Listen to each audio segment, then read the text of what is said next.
Did you really mean what you said before the screening? About how Philbert made you feel okay about yourself? Oh, I don't know, I was just... Because, that's not the point of Philbert, for guys to watch it and feel okay. Diane, it's a compliment. You did a good job. Relax. I don't want you or anyone else justifying their shitty behavior because of the show. I met you, I was depressed because I didn't like myself. And when you wrote that book and sold a bajillion copies, you taught me that as screwed up as I am, that's okay.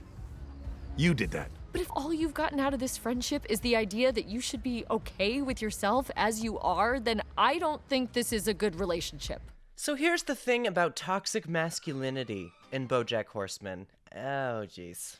This video is not gonna be popular, is it? Even though that's pretty much the entire reason this show was created, I feel like. And Bojack as a character is a deliberate effort to examine, expose, and understand toxic masculinity and how it may develop. However, it is not, I repeat, not excusing any of that behavior. As much as people like to say that this concept itself doesn't exist and that it's a product of woke culture, which people say for anything that they don't like or that requires critical thinking skills, it 1000% does exist. But it doesn't mean that this is an all men suck video either. Nor does it mean that just men are worse than women. A lot of people like to jump to that conclusion to devalue these points instead of actually listening and internalizing these very real and useful messages about behavior that is more common in men. I mean, I'm a man too. Lots of people in the comments don't think I sound like one, but I am. And that means I've experienced a lot of these expectations growing up as well. So it was my responsibility to take a look inside myself and analyze whether there was truth to these toxic tendencies that I could have learned and had been exhibiting. And there was some truth to it, and I am still working through those blind spots, as it were. While toxic is a term that came about more recently, traditional masculinity and its effects on young boys and men has been overtly recognized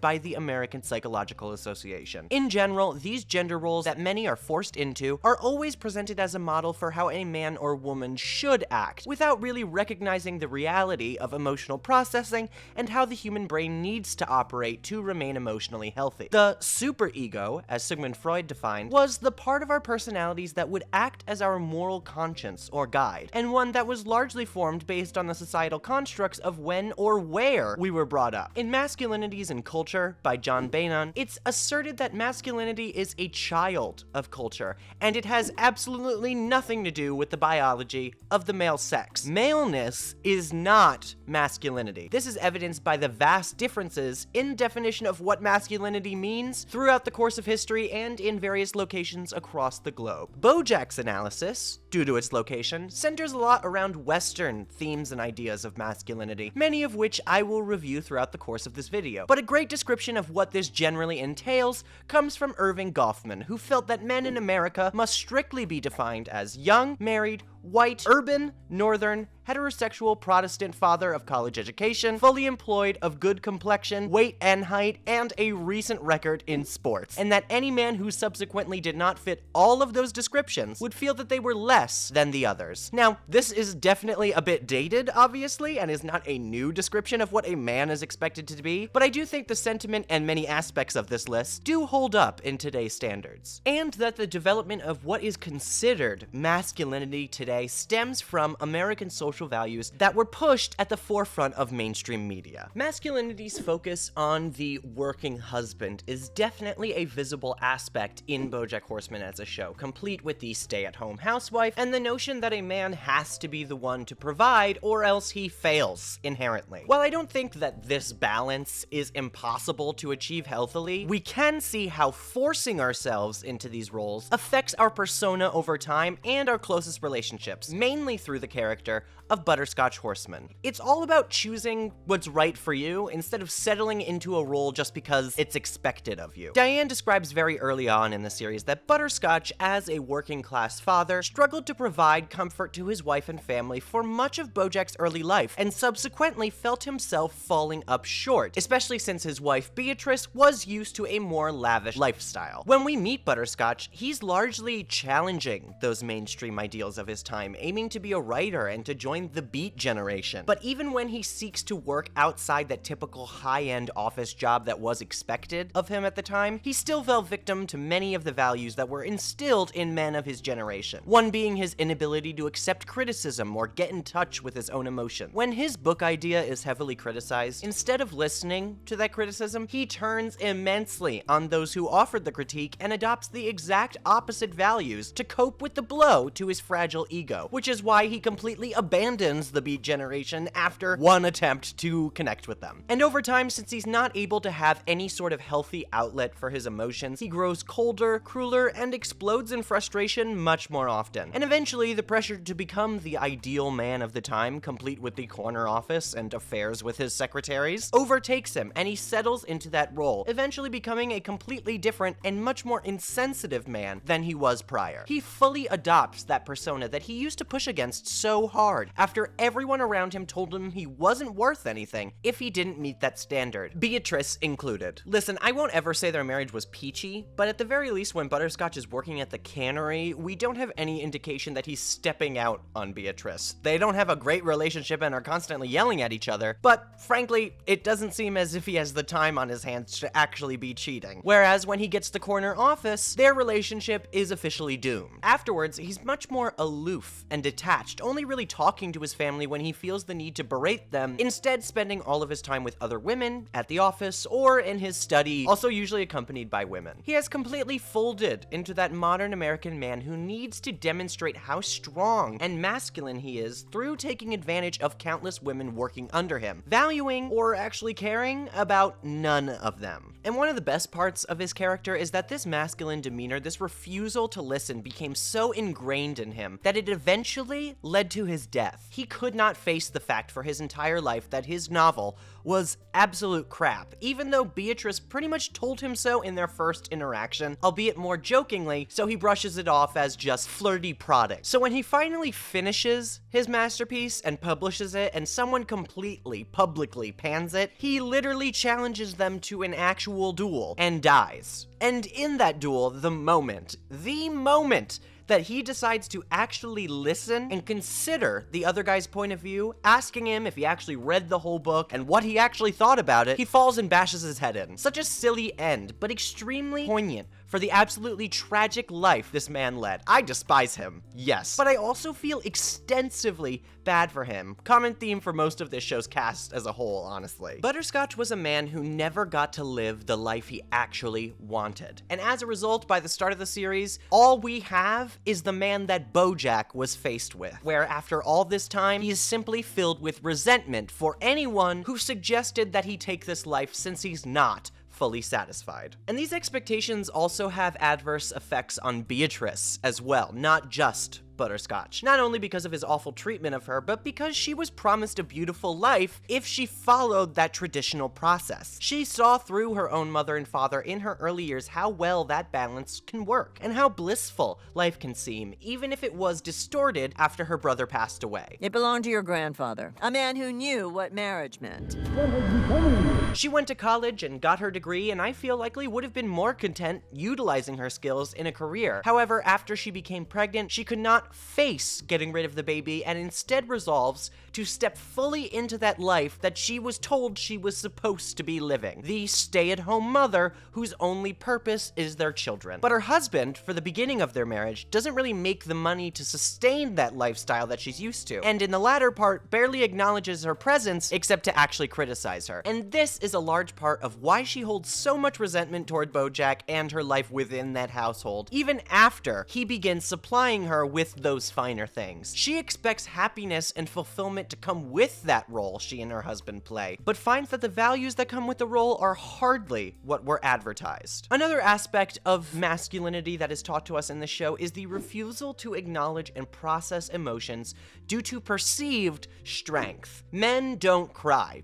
It might seem ludicrous and extreme, but it truly is how a lot of parents raise their male children. While a girl is cared for after a minor bump or scrape, a boy is told to walk it off. or suck it up, which leads to them internalizing that their emotions aren't worth speaking about and that they should always be dealing with them inside themselves. They don't need help from other people. I'm not someone therapy works on. I might be too smart. We see this depicted directly in the episode The Shot, where Bojack outwardly states that he doesn't let himself cry in front of other people. And while yes, Bojack's upbringing is far more extreme than is typical, this lesson is instilled into many boys from a young age, no matter how cynical their parents. We see in this same episode that Beatrice directly tells him to never cry. And even before this, in Downer Ending, we see that she forces Bojack to perform and put a smile on his face even when he doesn't feel up to it. And his father asserts the same sort of belief in his long rants to Bojack that presumably happened all throughout his upbringing. Pearls Are for Ladies comes to mind first, or going all the way around the horn instead of using the Panama Canal the way God intended. Lots of interesting values coming out of Bojack's father's mouth after he had made that full transition, especially when you see where he started. But these are gendered values that are forced onto people without real consideration of who the individual actually is. In the issue of Toxic Masculinity, which I have linked below, activist Tony Porter details his early childhood experiences, where he states that he was taught to be strong and reliable and to hide his emotions. He couldn't be vulnerable, but he could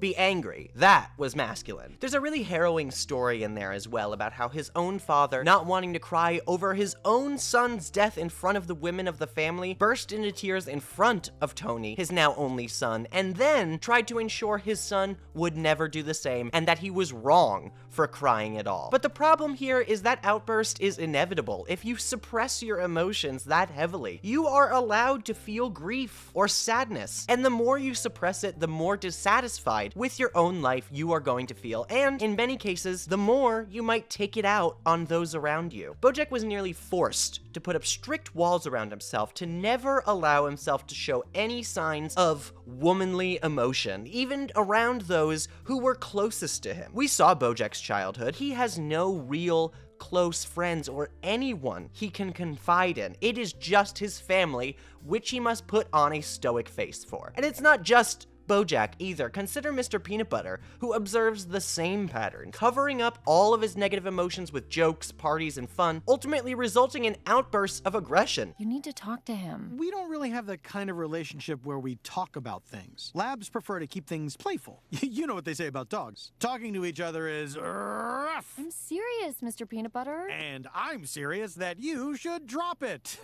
If something was really wrong, he would tell me about it. Would he? I know he's your brother, but I think he's hiding something from you. Why do you think you know my brother better than I do? Whoa. Just because you have a shitty relationship with your family doesn't mean every other family has to have drama too. He can be legitimately scary sometimes, and he's always with someone, a friend, a significant other, to make sure that he can't be immersed in his own emotions or bring down the feelings of those around him. Now, Mr. Peanut Butter is also a bit more open with his emotions and is willing to cry in front of other people, as we see in The Shot, but it's really over superficial things. He doesn't really dive deep past the surface of dog humor and come face to face with what he's feeling. It's all covered up with superficial issues. He is definitely able to move past this, but he does struggle in the same area for some of the same reasons Bojack does. And while it definitely doesn't manifest in as toxic behavior, it definitely still hurts him in the long run. But this is why Bojack struggles so hard to reckon with his own flaws, even though he sees them so clearly, as we can see in Stupid Piece of Shit. It's so relatable to be fully aware of your shortcomings, but not having enough courage to admit that to yourself and to resolve and try to be better. Instead, he just beats himself up, acting like that means something, as Todd says in It's You. Todd, I'm sorry, all right? I screwed up. I know I screwed up. I don't know why. Oh, great. Of course. Here it comes. You can't keep doing this. You can't keep doing shitty things and then feel bad about yourself like that makes it okay. You need to be better. He assumes that he is bad and he cannot be changed. And it's much easier to accept that than to face what's wrong with you. Even though he hates his father and recognizes the mistakes he's made, there is still lessons instilled into him from his upbringing that he may not even be fully conscious of. That resistance to his emotions, that need to appear in control, to appear strong, it comes from these extremely influential figures in his childhood. Even through Secretariat, who's his other major male role model as a child since his father wasn't particularly present, we see how the media is able to twist values in favor flavor of the times and show that message to young children, instilling behaviors that they will carry for the rest of their lives, as we see with Bojack smoking. And that's what leads to these toxic defense mechanisms, like, for example, Flip McVicker saying anyone who doesn't like his show simply didn't understand it and isn't as smart as him. He can't handle criticism well, so instead he retreats into a shell and points at everybody else as being wrong. Another aspect of this depiction of toxic masculinity involves hypersexuality. Bojack and Butterscotch are womanizers and use sex to distract from their negative emotions, no doubt about it. But this hypersexual, stylish, aggressive lifestyle is something that is often taught to men while they're young. Shirts that say future heartbreaker or super stud, promoting that sort of playboy lifestyle and stating from the earliest point that that is the box they are meant to fit in. They aren't taught to treat women with respect or value them as people. Rather the opposite. I mean, heck, Bojack uses the exact same trick his father uses to avoid talking to Marcy, the president of his fan club that he once slept with. When I called the number that you gave me, it was for a sandwich shop in Temecula. What? That's so weird. The number you gave me was to a pizza parlor in Brownsburg. What? Are you sure? And we're shown that he hardly ever learns their names either. There is genuinely no care for these women. They are 100% being used. Where Butterscotch uses emotional manipulation, like divulging facts about his mother who's passed away to appear sensitive, when in reality, he uses these pickup lines on everyone and they don't have much inherent meaning because he's not really in touch with his emotions, it's hard to know how much they actually mean to him. And once things become an issue, he distances himself, like with Henrietta. First of all, he doesn't even take accountability, saying that she got herself pregnant, but he also doesn't really care to deal with the situation himself, not taking into account what Henrietta is feeling, and absolutely not committing to help her raise his child, even though he is absolutely responsible for this child being brought into this world, which eventually was Hollyhock, as we learn. And what they have in common is that they use these women to try and make themselves feel more whole, more complete as a man. Beatrice outwardly states this as well, hearing all of her husband's flirting and knowing that him towering over this young, impressionable girl makes him feel strong and authoritative when he knows he's falling short as a father and husband, instead of actually, working to connect with their emotions and analyze why they perpetuate these problems, because doing so would also make them lesser men, presumably. This idea even goes further into predatory heterosexuality, which is a form of masculinity that relies on traditional male supremacist forms of masculinity, femininity, and sexuality, and the idea that women are prey to be sexually hunted. Ugh, this is really weird to read out loud. It's very creepy. Control and domination, though, are the name of the game for masculinity's prevailing appearance in America, and being able to secure a conquest earns you the respect of your peers, hegemonically at least. And Bojack and Butterscotch definitely exemplify this lifestyle, even if, as I stated, they are using it to distract from their own shortcomings. This behavior combines with masculinity inherently not dealing with inner emotions to result in this ravenous cycle that never ends. Another aspect is the inability to listen and to empathize with other people. In Bojack the Feminist, which is a really excellent episode depicting the extremely low expectations for men in the public eye, Choking your wife is bad. Really? we see pretty directly how much trouble Bojack has listening to other people. Diane outlines the conflict of normalization with Philbert quite clearly, but Bojack struggles to understand any of it, as it in no part relates to himself. And while this is a definite product of Bojack's narcissism, part of that narcissism is fueled by gendered standards and societal norms. This particular family structure that puts such importance on the man's role to provide for the rest of the entire family can breed narcissism more commonly in men than it does in women, giving them an increased sense of self-importance and superiority to those around him. Thus, the inability to empathize and put themselves in other people's shoes as a result. If it doesn't directly relate to them, they can struggle to grasp the relevance or gravity of the situation for the other person. And I'll be the first to admit that I've needed to work on this over time. When I was in high school, I was largely aggressive and confrontational with those I disagreed with, not really looking to see where they're coming from, whether that be my parents, my close friends, or even my teachers honestly. Much of my worldview was centered around believing that I was inherently in the right or special, and I definitely have worked over time to make seeing others' points of view more of a habit and instinct for me. And I do fully believe I have made progress, and I share this to try and show that this is, again, not a man-bashing video. These studies, these lessons have value for us men to derive and learn from and hopefully grow into better people. I do think I listen and try to see other people's points of view more than I used to. It can be difficult to acknowledge and understand low points in ourselves, which leads to us not recognizing the signs when they're shown in others. That's why it's important for everyone, not just men, to be aware of all of this. We need to listen and encourage men to be more vocal together so that they do seek out help, understand when they're struggling, and perhaps can learn to be more empathetic towards others. I've linked a couple studies below that show the differences in empathy levels between men and women. It has been researched and well documented the lower capacity for empathy that is more common in men. Does it mean men are incapable of empathy? No. Please do not misinterpret. I can hear the comments already. But there is a verifiable difference between men and women and their capacity to understand and connect to others, both due to social differences and the respective upbringings, and being aware of that as a man will help you to learn more empathetic tendencies going forward, and to catch yourself when you perhaps are not considering what someone else might be going through. It's important to be able to admit this to ourselves, and it's a process we can improve on. And of course, these are studies with a sample size. Every person is different. It doesn't mean it's impossible for a man to have higher capacity for empathy than a woman. Everyone is different. I'm just saying that analyzing these trends is important to recognize these tendencies when they appear in our own behavior. It's also worth mentioning that it isn't just in relation to women. There can be a struggle to listen or understand anyone other than themselves. Bojack, for example, is not a very perceptive individual when it comes to the emotions or advice of others,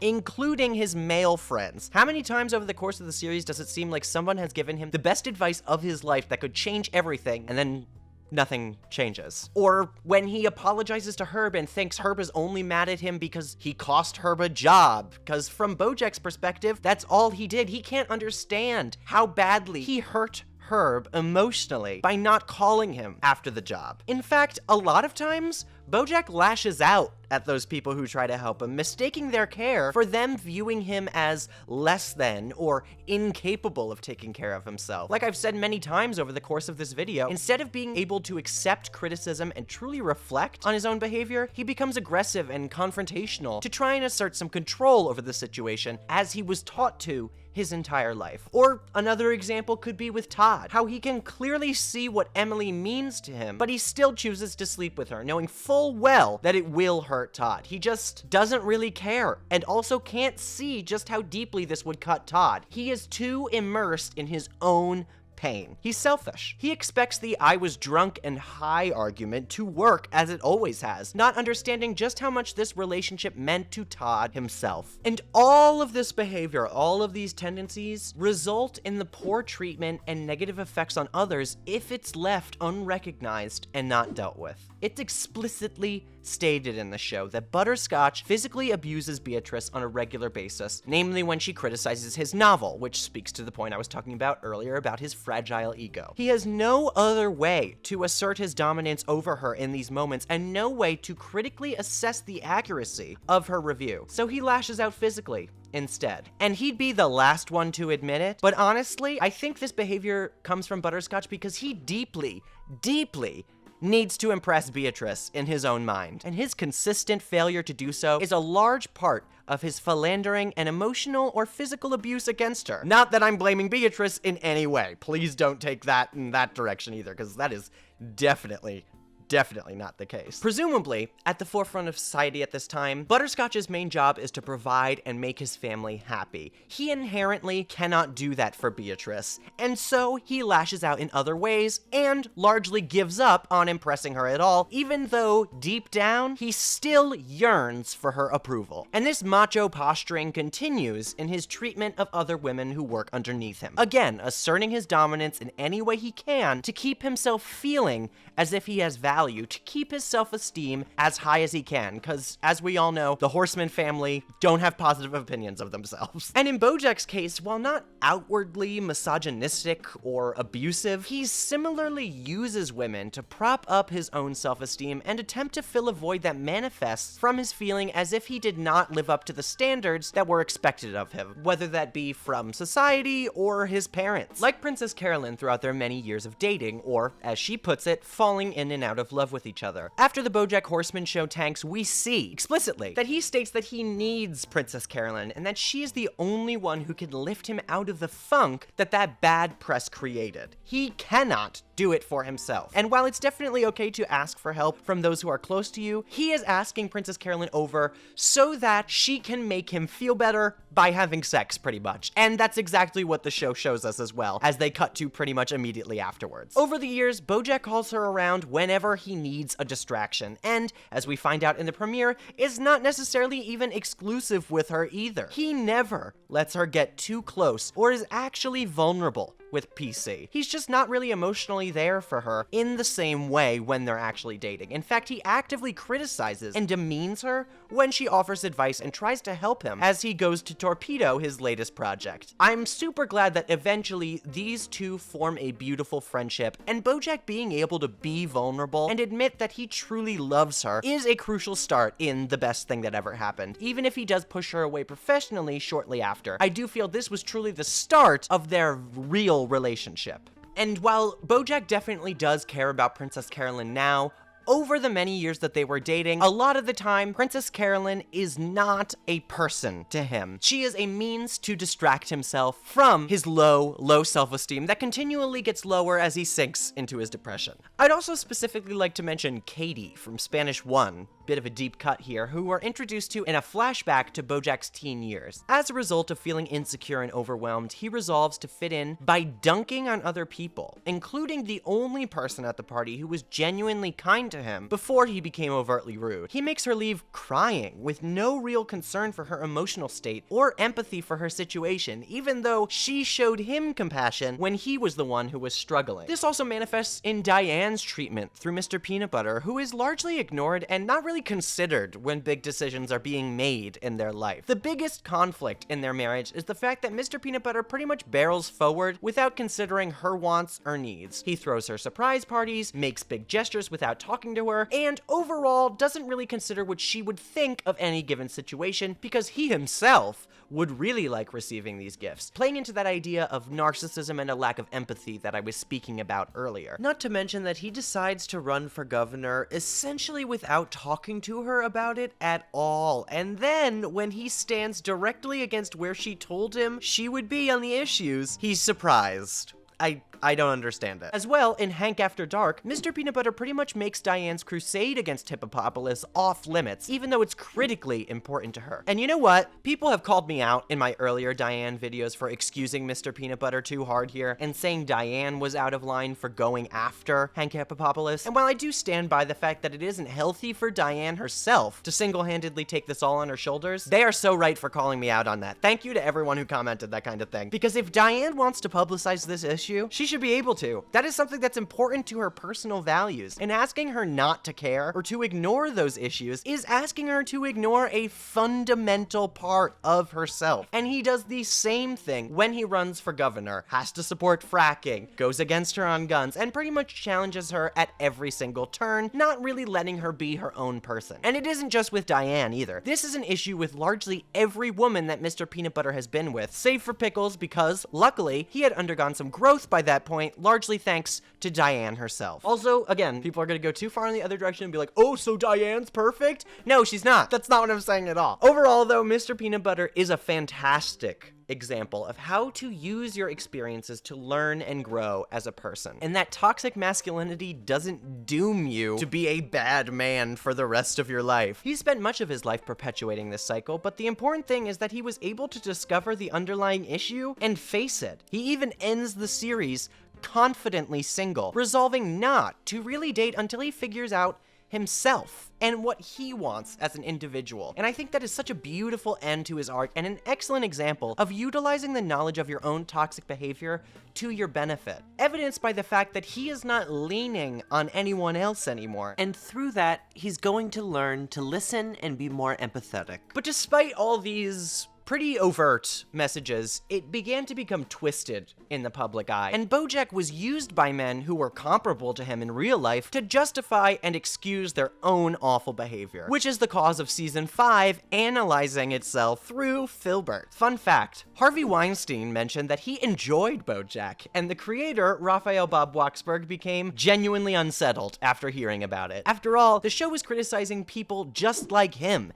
and the industry that he was at the forefront of. So if he missed that major point, what else was getting misconstrued? Did people see Bojack as the good guy? The hero? So in season 5, Philbert is created as a meta-commentary on Bojack Horseman itself from the writers and the creators of the show. Diane, who was brought onto Philbert to ensure it wouldn't simply become a trite and cliche cop drama, outwardly says that they did not make Philbert more real or relatable so that people who have done horrible things can watch it and think that they are okay as they are. That people are just bad or good, and there's nothing you can do to change it, and everybody lives that way. Bojack is the one that clues her into this, as he actively uses this show to normalize his own behavior, which is spiraling out of control at that very moment. I appreciate the juxtaposition of this season, where Bojack is falling into a worse state than we have ever seen him before. But it's also this season that he states to Diane he believes he's fixed, which is also not really a thing either. Diane, while not containing these same problems, still knows that she has a lot to work on in herself, and actively makes mistakes this season too. The most important thing to learn is there is no excusing this toxic behavior. Everything I've laid out in this video, and everything Bojack states as a show, is meant to explain and depict the root causes for these issues, but they are never an excuse. Bojack's childhood definitely led to the issues he currently has and the behavior he exhibits, but he is his own horse, and he is responsible for the decisions he makes, just as we all are. And if we act out or hurt people, we need to acknowledge and face that, recognize where that behavior comes from, and work to improve so that it never happens in the future. There is no I'm fixed, I'm perfect, I have no more work to do. That is simply not a thing. I also love the definition in season 5 of the world lacking actual bad guys or good guys. No one is all the way bad, just as no one is 100% perfect. For the final time, this is not a men suck or men are worse than women video. We all have the capacity for great good or great evil, but analyzing these cycles and patterns of behavior can help us recognize negative or toxic tendencies within ourselves and be more aware and prepared to deal with them if and when they manifest. But I hope you enjoyed this video. If you did, consider supporting us on Patreon at patreon.com/PosiTVty. That's PosiTVty, to get extra content in the form of unedited essays and all of these videos before they come out here. But also, the support on YouTube means a great deal to us. Please like and subscribe, as always, means a lot, and discuss further in the comments. I hope this video didn't offend you in any way. Thank you guys again, and I will see you for the next video, whatever that will be. I'm doing a lot of different shows now. It's not just Bojack, so take a chance. I might have seen it, and then we'll make a video on it. Who knows?